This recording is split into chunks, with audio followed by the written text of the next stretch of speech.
Well, I had a good conversation with the president yesterday afternoon before he made his announcement. And we'd been talking, trying to work on a deal for about the last 3 months. And ultimately, we just couldn't come to terms that both of us could agree to. Of course, he's the one who literally wrote the book, The Art of the Deal. So he knows a thing about or two about deal making. But I think, quite frankly, it's good to have more competition in the environment. I think this is going to pull even more people away from Facebook and Twitter, which I think are largely dying platforms, and gives us the opportunity to shine as we start to introduce more features. What was it that you couldn't agree with him on? Well, I think first and foremost are probably the number of zeros that were in the figure that we were talking about. I think we had more zeros in there than Elizabeth Taylor had husbands, so it's a pretty hefty package. But it sounds like he thought he had a better deal elsewhere. But I ultimately think that Getter, with our superior technology, with the fact that we're rolling out the live streaming as we start moving into some of the financial payments, moving into our own version of Instagram Reels or even Facebook Stories, it really is a step above. And as I've been traveling the world, and I've been to London twice just in the past month, to Berlin and Paris, Brazil, which got a lot of attention.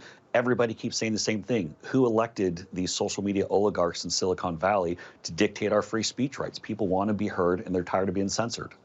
Interesting that you said it was about the number of zeros. Do you think that this, for Donald Trump, is about getting his voice out there, because he doesn't have any other social media platform on which you can do that?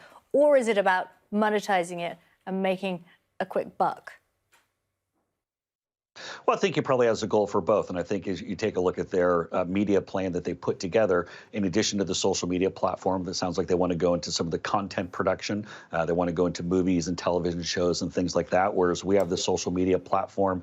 And as we build this community, we want to, in addition to being the global leaders for free speech, we also want to get into the digital economy and make sure that we're introducing people all around the world to digital currency, as well as crypto and blockchain and a number of other things. So I think ultimately our paths will diverge a little bit, but it all starts with having that community for free speech. And the president, if he's going to run again in 2024, needs a platform. They've been called dying platforms. What evidence is there that they are dying platforms? They seem, well subscribed to. Well, we know that Twitter. Yeah, we know that Twitter lost a lot of followers after they kicked President Trump off. I can tell you from our own market research that both Facebook and Twitter have lost significant numbers after President Trump was kicked off of their respective platforms. Sorry to jump in there.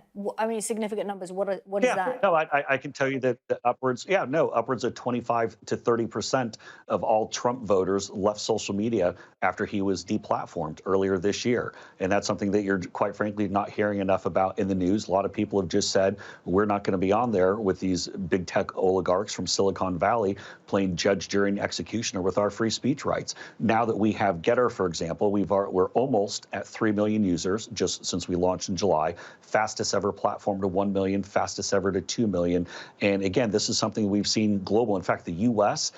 is less than half of our user base. It's only about 47%. Japan and Brazil are both right around 14%. UK is about 3.5%. But hopefully after our big event coming up on December 8th, the counter conference that we just announced, we're bringing people together, talk about saving Western civilization, our numbers will go up even higher. The left or the right, neither of them like the big tech, do they?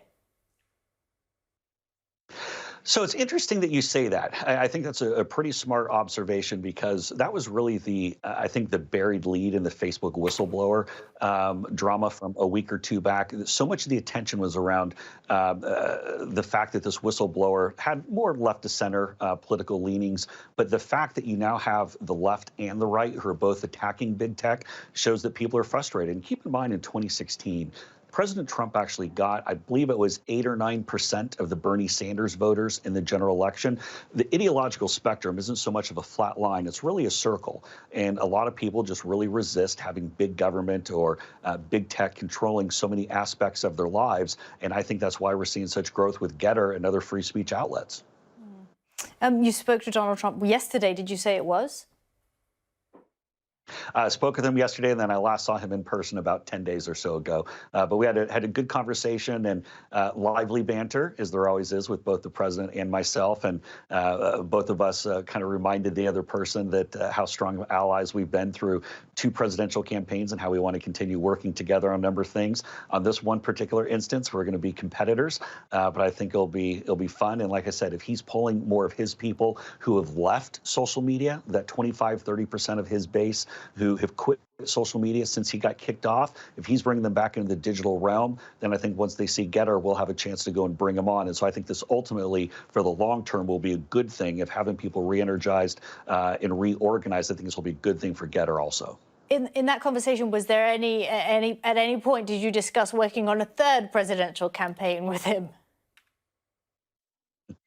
No comment. No, I'll say that as I told the president, I've told him numerous times because he has not yet made a formal announcement. Even behind the scenes, he doesn't say. He's made it clear he has not made a decision. But also made it clear to the president that if he runs again, I'll be there to help him. Maybe in a slightly smaller time capacity than my normal 18 or 19-hour days when I've worked for him in the past, since I'm busy running a global company myself. But of course, I'll be there to help him for anything that he does.